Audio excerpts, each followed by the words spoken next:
I don't know whether there's a law that stops my doing this, Jim, but if there is, you've got to get around it.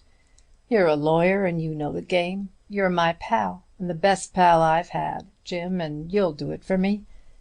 The dying man looked up into the old eyes that were watching him with such compassion, and read their acquiescence. No greater difference could be imagined than existed between the man on the bed and the slim, neat figure who sat by his side. John Millenborn, broad-shouldered, big-featured, a veritable giant in frame, and even in his last days suggesting the enormous strength which had been his in his prime, had been an outdoor man, a man of large voice and large capable hands. James Kitson had been a student from his youth up, and had spent his manhood in musty offices, stuffy courts, surrounded by crackling briefs and calf-bound law-books. Yet between these two men, the millionaire shipbuilder and the successful solicitor, utterly different in their tastes and their modes of life, was a friendship deep and true. Strange that death should take the strong and leave the weak, so thought James Kitson as he watched his friend. "I'll do what can be done, John. You leave a great responsibility upon the girl, $1.5 million of money." The sick man nodded. "I get rid of a greater one, Jim. When my father died, he left $100,000 between us, my sister and I. I've turned my share into $1 million, but that is by the way. Because she was a fairly rich girl and a willful girl, Jim, she broke her heart. Because they knew she had the money, the worst men were attracted to her, and she chose the worst of the worst." He stopped speaking to get his breath. "She married a plausible villain who ruined her, spent every sou, and left her with a mountain of debt and a month-old baby. Poor Grace died, and he married again. I tried to get the baby, but he held it as a hostage. I could never trace the child after it was 2 years old. It was only a month ago I learnt the reason. The man was an international swindler, and was wanted by the police. He was arrested in Paris, and charged in his true name. The name he had married in was false.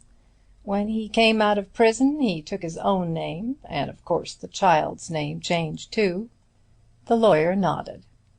"You want me to—" "Get the will proved, and begin your search for Oliva Prédeaux. There is no such person. The girl's name you know, and I have told you where she's living. You'll find nobody who knows Oliva Prédeaux. Her father disappeared when she was 6. He's probably dead. And her stepmother brought her up without knowing her relationship to me. Then she died, and the girl has been working ever since she was 15. She is not to be found?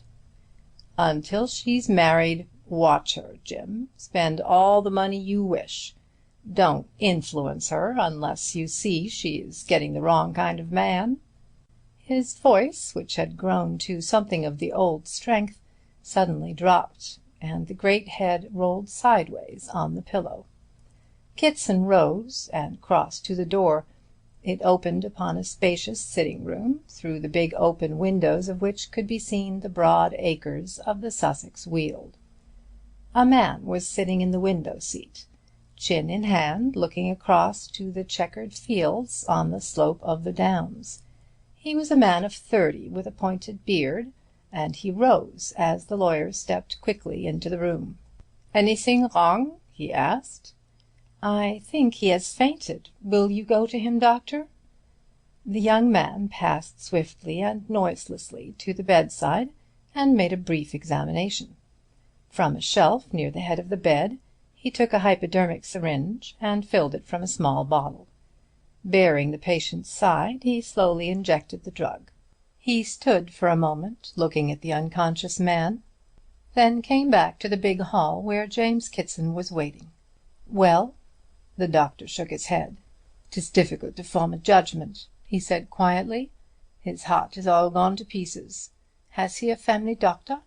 "Not so far as I know. He hated doctors, and never has been ill in his life. I wonder he tolerated you." Dr. Van Heerden